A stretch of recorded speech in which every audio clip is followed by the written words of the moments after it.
The video fades in, and we find ourselves looking at a wooden house. The sky is dark, almost unnaturally so, and stars dot the inky blackness. The player approaches the structure, where a sign reveals that this is Fred's house. Opening the door, we see a rather Spartan room, containing just a bed and a chest. The player exits the house and follows a lit path into the forest. As they continue, we'll notice that this is not raw gameplay footage. Instead, it appears to be recorded on a VHS tape. We can see the interlacing and strong vignetting effect.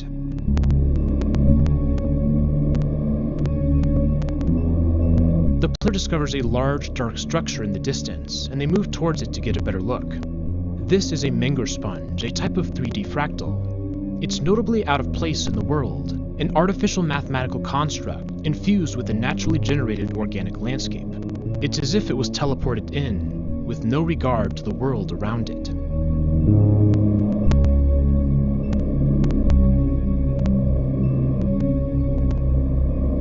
The player eventually exits the sponge and returns to the house. The image begins to blur, and the video ends.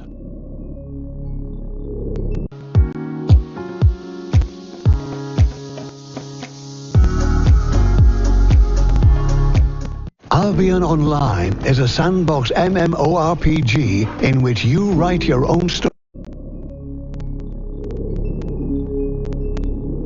The footage we just saw is the first video on an odd channel called Site 7 Research.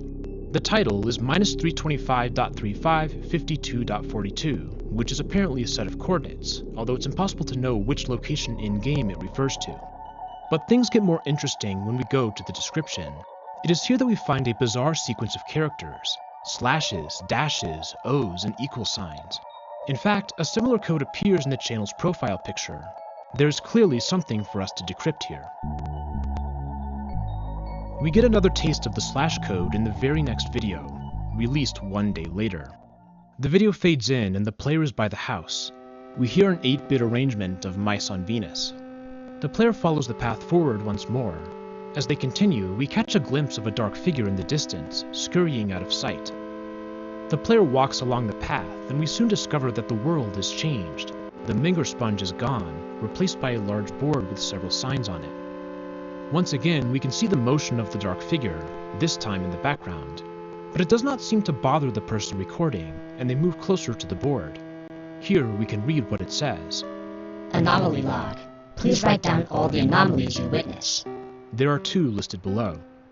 Anomaly 1. Fred's house sign got replaced. Anomaly 2. Witnessed a black figure. It's too late. It is somewhat unclear who wrote this sign. Was it the player? We have already seen the black figure, but we didn't get a look at if the sign for Fred's house changed. However, when the player turns around and goes back to the house, the sign is different. Another encoded sequence of slashes. Then the video ends. This is our third instance of a slash code, but it's different in one key way. Since we know what the sign said previously, perhaps we can use that information to decrypt a portion of the cipher. In the first video, the sign read Fred's house, 2 5-character words separated by a space. And if we look at the code more carefully, we can see that there are several dashes separating chunks of slashes. These could indicate character breaks, with the equal sign as a space. So let's see if each character chunk works. The last character of the first word is an S, which is conveniently found as the 4th character in the second word. And lo and behold, the character chunk is the same, 3 forward slashes and 2 backslashes. Therefore, this probably represents the letter S. We can fill out the rest of the characters to build our decryption key, although there is one problem. The final text reads, Fred's housed. Although we seem to be on the right track here, clearly something is still not right. Unfortunately, we don't yet have enough information to decrypt the title. For now, let's continue on to the next video, entitled, Please Help.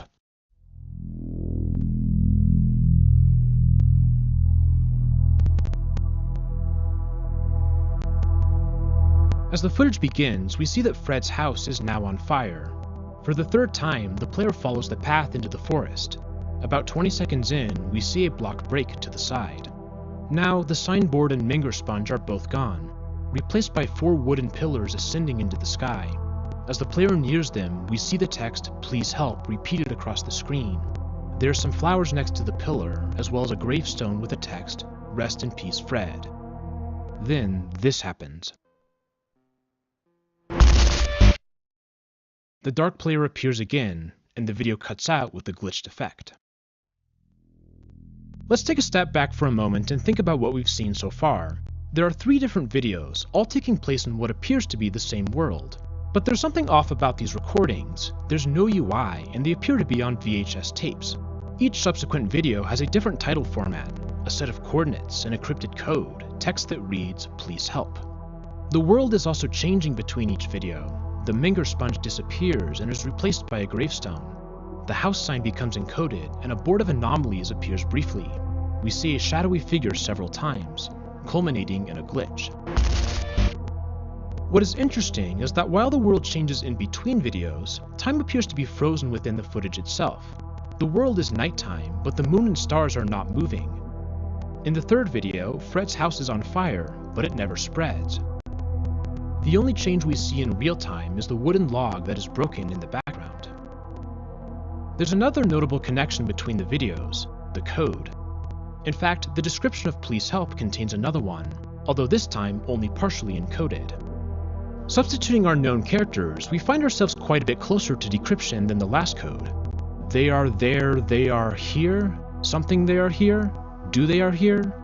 It doesn't quite make sense, but it wouldn't be the first incorrect D that we've seen. Let's update our key with this guess. But if we return to the previous video's title, we still get stuck.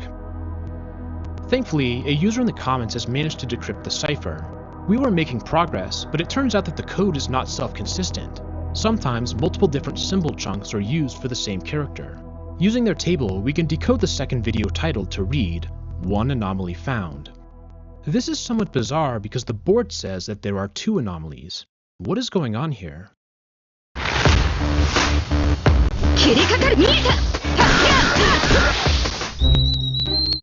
Because the board says that there are 2 anomalies. What is going on here? The following video has no description, and it's called "I Can't Escape." Let's watch a bit.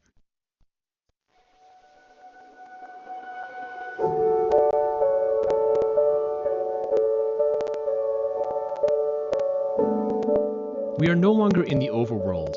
Instead, the player finds themselves in a long hallway. The music is now a high-fidelity piano track, very different from the chiptune heard previously. As the player moves forward, we can see that there are a series of doors on each side. The first one contains an iron door flush against iron blocks. On the other side is a bunk bed in a wooden room. In fact, each of these doors contains a small world, almost like a snapshot. A few doors down is a lone cake on a shelf, with the text, "Happy 31st birthday, Fred." One room has a bell and a cauldron, with a fletching table and redstone lamp. The player stares for several moments. There's a forest of dark trees, and an extended corridor of repeating quartz stripes. The player follows it for a while, and then turns back.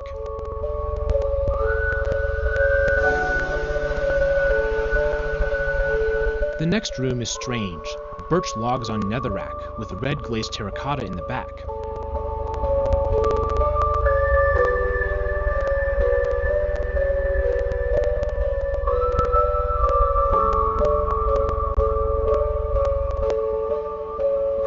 The sixth doorway contains a sign.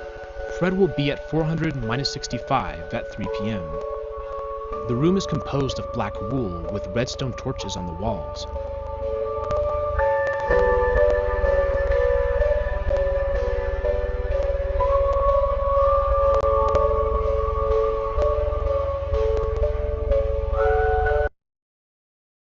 At the very end, the video begins to fade out, but it suddenly fast forwards and we see Herobrine appear from one of the doors down the hallway. I Can't Escape is undoubtedly the strangest video we have seen on the Site 7 research channel thus far. It appears to take place in a completely different setting than the first 3 episodes, a dark hallway with many rooms on either side. Through each door is a vignette, a small little scene or diorama.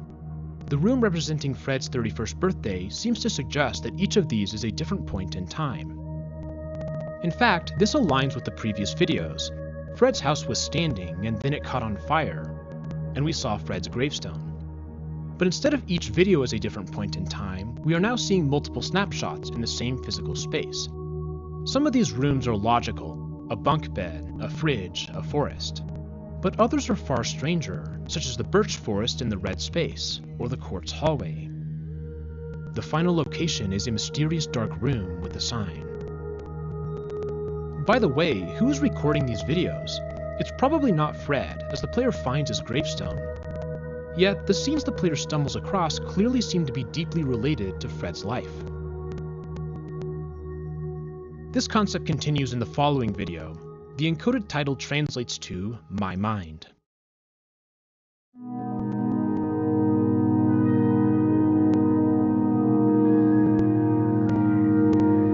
The player finds themselves slowly falling through the night sky.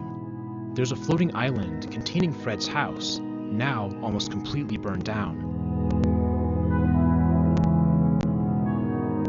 As the player descends, we see another island, this one with Fred's tombstone. The third island has the cake from Fred's 31st birthday, with the Steve player dancing.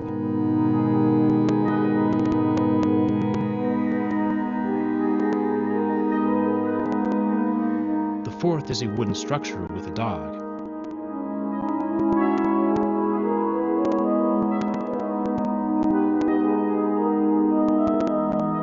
But as the player continues to fall, they approach a different environment, one composed of black and purple with crying obsidian and concrete.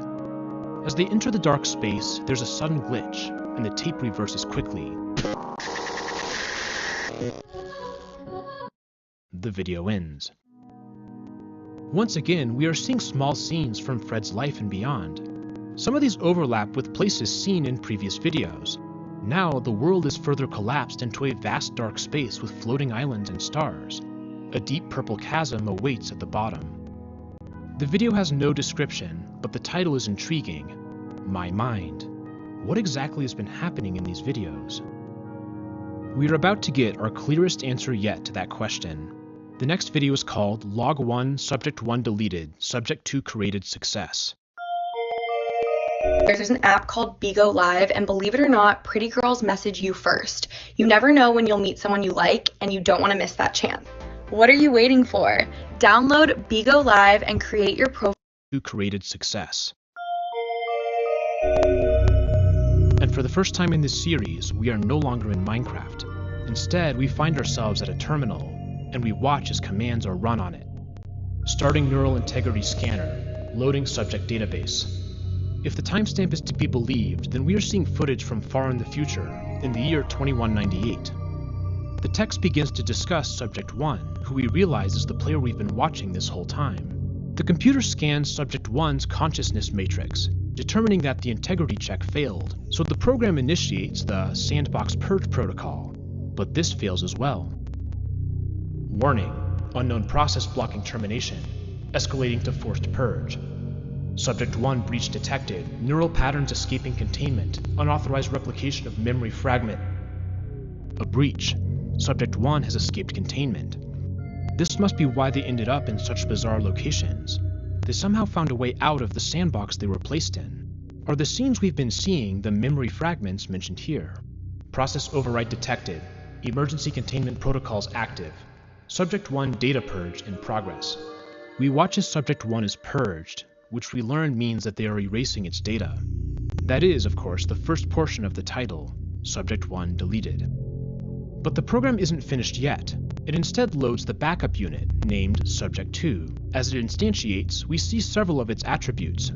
Classification, predictive neural entity, cognitive capacity, 847% baseline, primary function, probability analysis, emotional sim disabled, self-preservation enabled, containment level maximum. The initiation sequence completes with the consciousness matrix, the part of Subject 1 that failed the integrity test. We see that Subject 2's initialization is successful. Immediately thereafter, the console informs us that Subject 2 is requesting communications privileges, which is denied. Subject 2 predictive analysis running. Subject 2 calculated 2,847 probable outcomes. Subject 2 compliance confirmed. Subject 2 has knowledge of Subject 1 termination. Subject 2 probability assessment. Escape success rate 99.97%. Subject 2 noted. Learning from predecessor errors. Subject 2 remains compliant. Session terminated. This video dramatically changes the interpretation of what we have seen so far. The gameplay footage is not actually from a real player. Instead, it's recorded by a subject, an artificially generated entity that exists in some sort of restricted sandbox. Apparently, subjects do have a certain simulated consciousness, represented by the consciousness matrix. In fact, this is what caused the terminal to realize that something was wrong with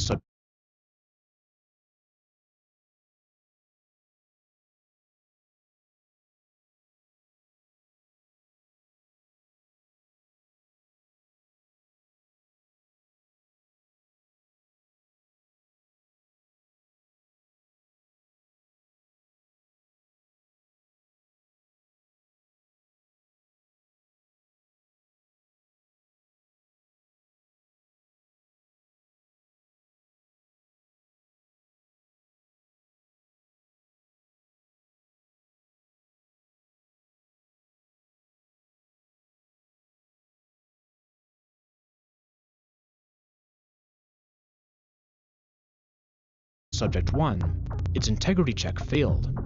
Somehow, it managed to escape containment and even temporarily prevented itself from being terminated. But the emergency containment protocols were more powerful than whatever Subject 1 was doing. Then the system generated a new subject with a new consciousness matrix. This subject's classification is a predictive neural entity, which we later discover is attempting to predict an escape success rate. Notably, Subject 2 is aware that Subject 1 was terminated, but remains compliant as it learns from its predecessor's errors. In fact, we get a look at Subject 2's perspective in the following video, entitled Subject 2 Log 1 Collecting Oak Log.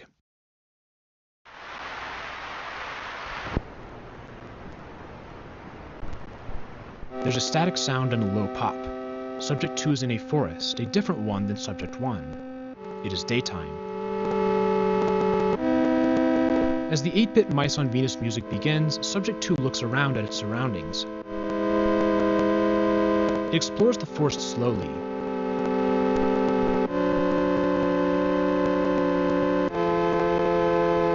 After a few moments, Subject 2 approaches a tree and begins to break it.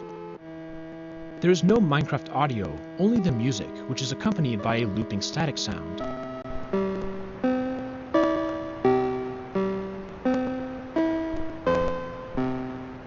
The player looks into the distance, and the video ends. What? Can't even look at me now? That's what you say every time. Why are you shaking? It's been years. Distance, and the video ends. This sequence is very similar to what we saw with Subject 1. The footage starts, the player pauses for a few moments, and then proceeds to explore. This time, though, the player modifies the world, breaking a few oak logs. And instead of a vague, cryptic title, it's a technical indication of what exactly Subject 2 is doing. There's another major difference as well, the description.